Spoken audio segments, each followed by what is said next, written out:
காத்துக்கிருப்பு கலை trend ஆகிறதுக்கு என்ன வேணாலும் பண்ணுவேன்னு சொன்னாரு. அது ஆக்சுவலி உங்களுக்கு நெகட்டிவ் ஷேட்ல தான் பண்ணுமா?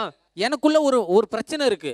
நான் 2 வயசுலேருந்து ஒரு பொண்ணை லவ் பண்ணேன். நான் 2 வயசா இருக்கும் போது அந்த பொண்ணுக்கு 1 வயசு. அப்பையிலேருந்து சின்ன வயசுலேருந்து நான் காதலிச்சேன். அந்த பொண்ணு என் ஃப்ரெண்டை காதலிச்சது. எனக்கு ஒரு கல்யாணம் ஆச்சுன்னா நான் திருந்தி போயிடுவேன்ப்பா. நான் யூடியூப்பை விட்டு நல்ல வீடியோவாக போடுவேன், இல்லைன்னா யூடியூப்பை விட்டே போகிறேன். உங்களை சரி இத்தனை பேர் இருக்கீங்கல்ல, இத்தனை லேடிஸ் கல்யாணம் ஆகணுங்க இருக்காங்க, ஆகாதவங்க இருக்காங்க. யாராவது ஒருத்தங்களை என்ன கல்யாணம் பண்ணிக்குவாங்களா? இந்த இடத்த நான் யூடியூப்பை விட்டு போயிடுறேன். இதுதான் சார் அவங்களோட பிரச்சனை. அவங்க எப்படி இருக்கிறாங்கன்றதே அவங்களுக்கு தெரிய மாட்டுது.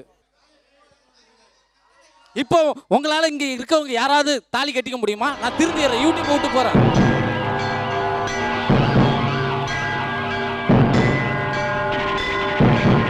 பொம்பளை சொக்கு கேக்குதாடா? பொம்பளை சொக்கு சொல்லுங்க. இது ஒரு ஷோ இது. அப்ப எனக்கு எப்ப கல்யாணம் ஆகுது? நான் கருப்பா இருக்கேன் சார். என்ன வந்து செலிபிரிட்டி ஆகணும் 4 பொண்ணுங்க பேசுறாங்க, செல்ஃபி எடுக்கிறாங்க. சார் நீங்க செலிபிரிட்டி ஆகிறது தப்பே கிடையாது. அதை நீங்க ஏன் நெகட்டிவ் ஷேட்ல ஆகணும்னு நினைக்கிறீங்க? பாசிட்டிவா பண்ணுங்க. நான் ஆம்பளையா இருந்தாலும் பொம்பளையா இருந்தாலும் யாரா இருந்தாலும் நான் கல்யாணம் பண்ணிக்கிறேன். எனக்கு தேவை கல்யாணம்.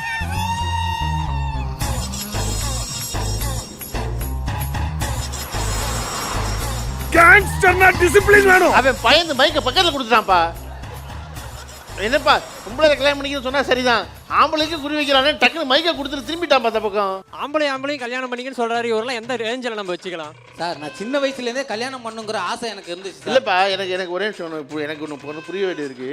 எப்போவுமே இப்படி வந்து நீங்க வந்து இடுப்புல தாலியோட இருப்பீங்களா? இருப்பேன் சார். என் தம்பி வந்து சார், என் கூட பிறந்த தம்பி ஃபெயில் ஆகி படித்தான். ஃபெயில் ஆகி படிக்கும் போது அவன் ஃபெயில் ஆகும் போது அவனுக்கு படித்து பெரிய ஆள் ஆகணும்னு வெறி இருந்துச்சு. அந்த மாதிரி நான் லவ் ஃபெயிலியர் ஆகணும் போது எனக்கு கல்யாணம் பண்ணுங்கிற வெறி எனக்கு இருக்குல்ல. உனக்கு மட்டும் இல்லடா, உன் மூஞ்ச பார்த்து சொல்றேன். உன் ஏன் இருக்கு எவனுக்குமே கல்யாணம் நடக்காது.